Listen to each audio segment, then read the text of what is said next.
तो दोस्तों ये स्टोरी शुरू होती है आकाश नाम के एक पियानो एक्सपर्ट से, जो झूठ मूठ के अंधे होने की एक्टिंग करता है, जिससे कि वो लोगों की सहानुभूति पाकर अपनी पियानो स्किल्स को लोगों तक पहुंचा सके। और एक दिन आकाश रोड से जा रहा होता है, तभी उसकी टक्कर एक सोफी नाम की लड़की से हो जाती है, जो अपनी स्कूटी पर होती है। और इसी की वजह से आकाश रोड पर गिर जाता है, लेकिन सोफी उसकी मदद करती है और इसी के कारण दोनों देखते ही देखते अच्छे दोस्त बन जाते हैं। तब फिर सोफी को पता चलता है कि आकाश एक पियानो प्लेयर है और इसीलिए सोफी आकाश को अपने पापा के बार रेस्टोरेंट में एक पियानो शो करने के लिए बुलाती है। और जब आकाश वहां पे पियानो शो कर रहा होता है तो वहां पर एक retired famous actor Pramod Sinha भी मौजूद होता है, जो आकाश के पियानो टैलेंट से बहुत ही ज्यादा प्रभावित होता है। और इसी की वजह से प्रमोद सिन्हा आकाश को अपनी वेडिंग एनिवर्सरी के मौके पर अपने घर एक पियानो प्रोग्राम करने के लिए इनवाइट करता है। लेकिन जब आकाश प्रमोद सिन्हा की वेडिंग एनिवर्सरी वाले दिन उसके फ्लैट पर पहुंचता है तो प्रमोद सिन्हा की बीवी सिम्मी दरवाजा खोलती है, लेकिन सिम्मी पहले तो आकाश को अंदर आने से मना कर देती है, क्योंकि वो आकाश को कहती है कि अभी प्रमोद घर पे नहीं है, आप बाद में आना। लेकिन जब सिम्मी को पूरी तरह विश्वास हो जाता है कि आकाश अंधा है तो वो उसे घर के अंदर आने देती है, क्योंकि आकाश सिम्मी को बताता है कि प्रमोद सिन्हा ने ही उसे बुलाया है। तब फिर अंदर आने के बाद सिम्मी आकाश को पियानो तक ले जाती है और वो उसे कहती है कि तुम पियानो बजाना शुरू करो, तब तक प्रमोद वापस आ जाएगा। लेकिन जैसे ही आकाश पियानो बजाना शुरू करता है तो वो सामने पड़ी हुई प्रमोद सिन्हा की लाश को देखता है, क्योंकि प्रमोद सिन्हा ने अपनी बीवी सिम्मी को आकाश के आने से पहले उसके बॉयफ्रेंड मनोहर के साथ देख लिया था, इसलिए मनोहर ने प्रमोद को मार डाला। और क्योंकि आकाश अंधे होने की एक्टिंग कर रहा होता है तो वो प्रमोद सिन्हा की लाश को देखने के बावजूद भी कुछ नहीं कर पाता। फिर आकाश सिम्मी को वॉशरूम जाने के लिए कहता है और सिम्मी आकाश को वॉशरूम तक छोड़ आती है। लेकिन जैसे ही आकाश वॉशरूम के अंदर जाता है तो वहां पर मनोहर छुपा हुआ होता है, जिसका सिम्मी के साथ अफेयर चल रहा है। लेकिन अंधे होने का नाटक करने की वजह से आकाश मनोहर को देखने के बावजूद भी इग्नोर कर देता है। तब फिर आकाश वापिस पियानो बजाने बैठ जाता है और पियानो बजाते बजाते आकाश क्या देखता है कि सिम्मी और उसका बॉयफ्रेंड मनोहर प्रमोद सिन्हा की लाश को एक सूटकेस में पैक कर रहे हैं। और ये देखते देखते आकाश के पसीने छूट रहे होते हैं, लेकिन अंधे होने का नाटक करने की वजह से वो कुछ नहीं कर सकता। तब फिर मनोहर प्रमोद सिन्हा के लाश वाले सूटकेस को अपने साथ ले जाता है। फिर सिम्मी आकाश को उसकी लड़की को पियानो सिखाने को कहती है, लेकिन आकाश बाद में आके सिखाने का बहाना मार के वहां से चला जाता है। तब फिर आकाश सीधा वहां से पुलिस स्टेशन जाता है, लेकिन वो वहां क्या देखता है कि जिस पुलिस स्टेशन में वो कंप्लेंट लिखवाने के लिए बैठा हुआ है उस पुलिस स्टेशन का हेड इंस्पेक्टर और कोई नहीं, सिम्मी का वो बॉयफ्रेंड मनोहर है। और इसी की वजह से आकाश अपनी कंप्लेंट को चेंज करके बिल्ली खोने की कंप्लेंट लिखवा देता है और इसी की वजह से मनोहर को आकाश के ऊपर शक हो जाता है और आकाश सच में अंधा है कि नहीं, यही जांच करने के लिए मनोहर आकाश के साथ उसके घर जाता है। और उसके घर जाकर मनोहर बहुत सी ऐसी हरकतें करता है जिससे आकाश उस पर अपना कोई रिएक्शन दे, लेकिन आकाश इतने अच्छे से अंधे की एक्टिंग करता है जिससे मनोहर हार मान के वहां से चला जाता है, लेकिन उसे तब भी आकाश पर शक रहता है। फिर जब आकाश सिम्मी की बेटी को पियानो सिखाने के लिए उनके घर जाता है तो वो क्या देखता है कि सिम्मी अपनी पड़ोसन मिसेस डीसा को बैल्कनी से नीचे फेंक रही है और ये देख के आकाश घबरा जाता है, लेकिन सिम्मी आकाश को देख लेती है और इसी की वजह से आकाश कोई रिएक्शन नहीं देता, क्योंकि आकाश अंधे होने की एक्टिंग कर रहा होता है। तब फिर घबराहट के मारे आकाश सिम्मी की लड़की को पियानो बिना सिखाए वहां से अपने घर चला जाता है। फिर आकाश के घर सिम्मी आती है, क्योंकि उसको भी आकाश पे शक हो चुका होता है। और आते ही सिम्मी आकाश को एक प्रसाद खिलाती है और उससे बातचीत शुरू करती है। और बातचीत के दौरान सिम्मी ऐसे बहुत से काम करती है जिससे आकाश डर के अपने झूठे अंधेपन का राज उसके सामने उगल दे,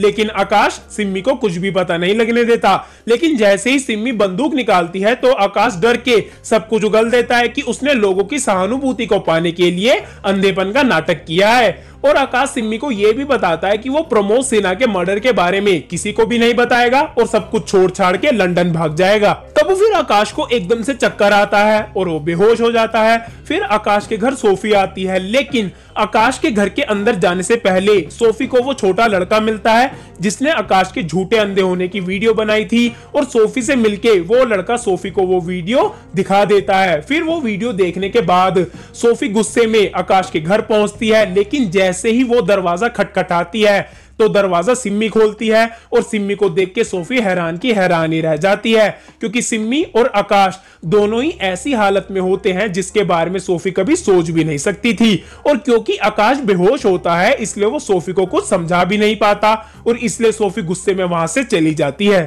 तब फिर आकाश को होश आता है, लेकिन होश में आने के बावजूद भी आकाश को कुछ नहीं दिख रहा होता, क्योंकि सिम्मी ने जो आकाश को प्रसाद खिलाया था उसमें कोई ऐसी दवाई थी जिसकी वजह से आकाश सच में अंधा हो गया। और यह जानकर आकाश बहुत ही ज्यादा परेशान होता है, लेकिन उसकी परेशानी और बढ़ जाती है जब उसी रात मनोहर आकाश को मारने के लिए उसके घर आता है, लेकिन आकाश कैसे भी करके अपनी जान बचाकर वहां से भाग जाता है। और क्योंकि आकाश अंधा हो चुका होता है इसलिए वो भागते भागते एक लाइट के खंबे से टकरा जाता है और वहीं गिर के बेहोश हो जाता है। लेकिन जब अगली सुबह वो होश में आता है तो वो अपने आप को एक छोटे हॉस्पिटल में पाता है, जहां पर एक स्वामी नाम का डॉक्टर मुरली और सकू, जो आकाश को बेहोशी की हालत में हॉस्पिटल लेकर आए थे, वो आकाश की किडनियां निकालने का प्लान बना रहे होते हैं। तब फिर आकाश अपने आप को बचाने के लिए और सिम्मी से बदला लेने के लिए डॉक्टर स्वामी, मुरली और सकू से कहता है कि उसके पास एक प्लान है जो उनको रातों रात माला माल बना देगा। तब फिर आकाश अपने उसी प्लान के अकॉर्डिंग सिम्मी को किडनैप करता है और सिम्मी को किडनैप करने के बाद आकाश मनोहर को फोन करके उसे ब्लैकमेल करता है कि वो पैसों से भरा हुआ बैग उसे दे जाए। तब फिर मनोहर पैसे लेकर आकाश की बताई हुई जगह पर आता है, लेकिन उससे पहले ही मुरली और सकू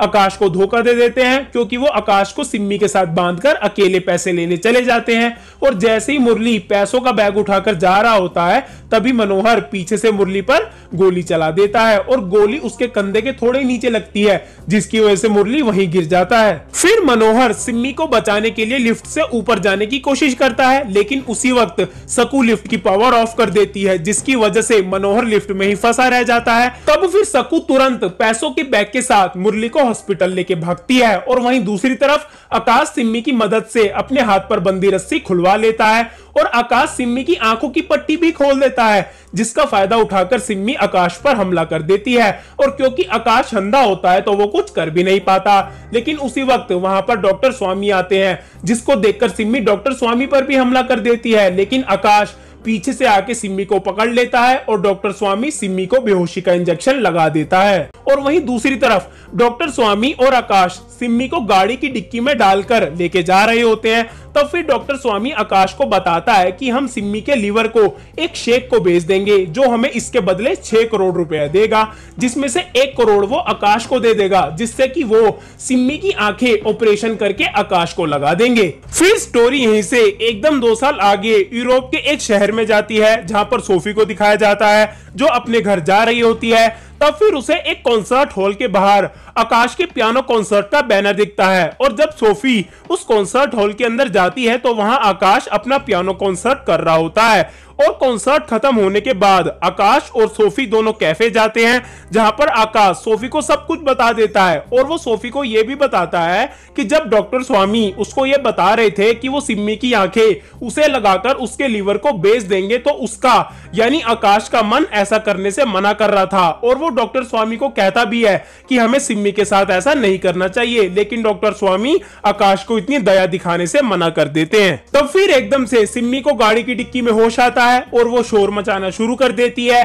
तब फिर डॉक्टर स्वामी सिम्मी को वापस बेहोशी का इंजेक्शन लगाने के लिए पीछे जाता है, लेकिन सिम्मी डॉक्टर स्वामी के साथ ही हाथापाई करके उसे ही इंजेक्शन से खूनम खून करके उसी गाड़ी में चली जाती है। तब फिर सिम्मी आगे जाकर आकाश को गाड़ी से उतरने के लिए कहती है और जैसे ही आकाश गाड़ी से उतरता है तब सिम्मी गाड़ी को आगे ले जाकर वापस मोड़ के आकाश को गाड़ी से कुचलने के लिए उसकी तरफ गाड़ी तेजी से भगाती है, लेकिन उसी वक्त रोड पर एक खरगोश आ जाता है जिसका शिकार एक शिकारी कर रहा होता है। और जैसे ही शिकारी खरगोश को मारने के लिए गोली चलाता है वैसे ही खरगोश जंप मार के सिम्मी की गाड़ी के विंडशील्ड से टकरा जाता है, जिसकी वजह से गाड़ी का बैलेंस बिगड़ जाता है और गाड़ी आकाश के साइड से निकलते हुए गिर के ब्लास्ट हो जाती है और सिम्मी का वही राम नाम सत्य हो जाता है। और यही स्टोरी आकाश सोफी को सुनाता है। तब फिर सोफी आकाश से कहती है कि तुम्हें सिम्मी की आंखों को ले लेना चाहिए था, और ये बात आवाज सुन के आकाश वहां से चला जाता है और चलते चलते आकाश के सामने रोड पर एक खाली कैन पड़ी होती है